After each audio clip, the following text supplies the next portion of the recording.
นะโมตัสสะแก้วนะโมตัสสะแก้วมะอาอุเป็นที่พึงมะโออุเป็นที่พึงท่านเตหมายพึงเจ้าทั้งเตหมายคพึงนแก้เจ้าวนอสาม คนแก้วนอขอสามจะได้มีเวทหาย ขอจะได้ไม่มีให้นี้หายเสียหลี ให้กนี้หายเสียหลีกขอจะได้มีพยาธิหาขยอจะได้มีพญาติหาให้ยนี้เว้นหลีกไกลให้นี้เวรหลีกไกลบัดนี้บัดนี้ผู้ขา ผู้ค้าขออารัธนาขออาราธนาองค์พระแก้วแก่นไทย ขอเนื้อแก้วแก่นไทยเจ้าภูมิบุญ เจ้าผู้มีบุญพระพุทธังพระพุทธังพระธรรมัง พระธรรมังพระสังฆัง พระสังฆังจงมาซอยคจงมาซอยคำจงมาซอยสู้ ำจงมาซอยสู้จงมาซอยหนุนจงมาซอยหนุนจงมาซอยย่อจงมาซอยโยมาสนับสนุนส่งเสริม สนับสนุนส่งเสริมเพื่อกูล เพื่อกูลให้ข้าพเจ้า ข้าพเจ้าพร้อมทั้งครอบครัว ทั้งครอบครัวและบริวาร และบริวาร จงมีแต่ความสุขความเจริญ ความสุขความเจริญองค์เพื่องเหลืองเหลือม เรื่องเหลืองเหลือง คิดมุ่งมั่นปรารถนาสิ่งใด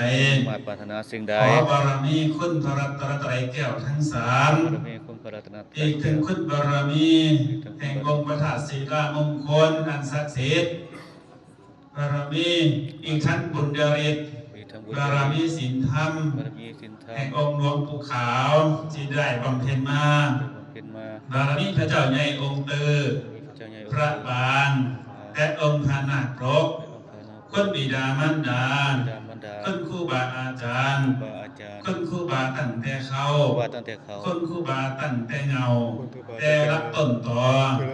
ขอจงมาประสิทธิพร เราจะมาประสิทธิพร อันเป็นมงคล เป็นมงคล ให้เกิดเป็นดวงแก้วสารพัดตน เป็นดวงแก้วสารพัด เป็นสัพพมิงมงคล สัพพะเมงมงคล ไปทั่วสากล ในโซสากล อีกทั้งเทพไทย อีกทั้งเทพ ทั่วเทวดล เทพท่าเทว ทั้ง16ชั้นฟ้า 16ชั้นฟ้า ทั้ง15ชั้นดิน ทั้ง15ชั้นดิน ทั้ง14ชั้นบาดาล 14ชั้นบาดาล จงมาร่วมกัน จงมาร่วมกัน เป็นเกราะแก้วกำบัง ก็แก้วคำบาง มาเป็นกำแพงทั้งเก่าสั้น มาแต่กำแพง รอบป้องกายา รอบกายา ปกปักรักษา ปกปักรักษา แห่งข้าพระเจ้า แห่งข้าพเจ้า พร้อมทั้งครอบครัว ทั้งครอบครัว และบริวาร และบริวาร ขอให้พบพาน ขอให้พบพา แต่ น สิ่งดีงาม แต่สิ่งดีงาม ประสบสุข ประสบสุข แห่งกิจการงาม แห่งกิจการ ความเจริญรุ่งเรือง ความเจริญ จงบังเกิดขึ้นแก่ข้าพเจ้า บังเกิดขึ้น นับ แก่ ตั้งแต่บัดนี้เป็นต้นไป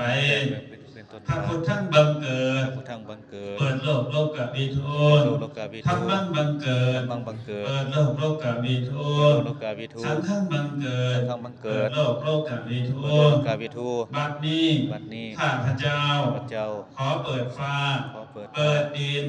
เปิดทิศ เปิดทิศ เปิดทาง เปิดทาง เปิดเอาแสงสว่าง เปิดแสงสว่าง เปิดเอาโชค เปิดเอาโชค เปิดเอาลาภ เปิดเอาลาภ เปิดเอาเงิน เปิดเอาเงิน เปิดเอาทอง เปิดเอาทอง เปิดเอาข่าวของ เปิดเอาเข้าของ เปิดเอาโภคทรัพย์สมบัติทั้งหลาย กษัตริย์ทั้ง จงรังไหลเทมา จงไหลเทมา เข้ามา เข้ามา สู้แห่งดวงธาตุดวงขันธ์ ขอเดินถาดเดินขัน ดวงโชคชะตาราศี สตารา ด ศี วงวาสนา ดวงวาสนา ดวงบารมี ดวงบารมี ของข้าพเจ้า ข้าพเจ้า นับตั้งแต่บัดนี้เป็นต้นไป ตั้งแต่วันนี้เป็นต้นไป อย่าได้ทุกข์อย่าได้ยาก อย่าได้ทุกข์อย่าได้ยาก อย่าได้อดอย่าได้อยา อย่าก ได้วัฏยา ขอให้มีเหลือกินเหลือใส่ มีแต่คืนเนื้อ คิด ใจ มุ่งมั่นปรารถนาสิ่งใด มาปรารถนาสิ่ง ขอ ใด ให้ได้สิ่งนั้น ขอให้ได้สิ่งนั้น จงท่านสำเร็จ จงท่านสำเร็จ ทุกเมื่อก็ขาดเทิน ก็ขาเถิด นิพพานะปัตตโยโหตุ นิพพานะปัจจ สา โย ธุ โหตุ สาธุ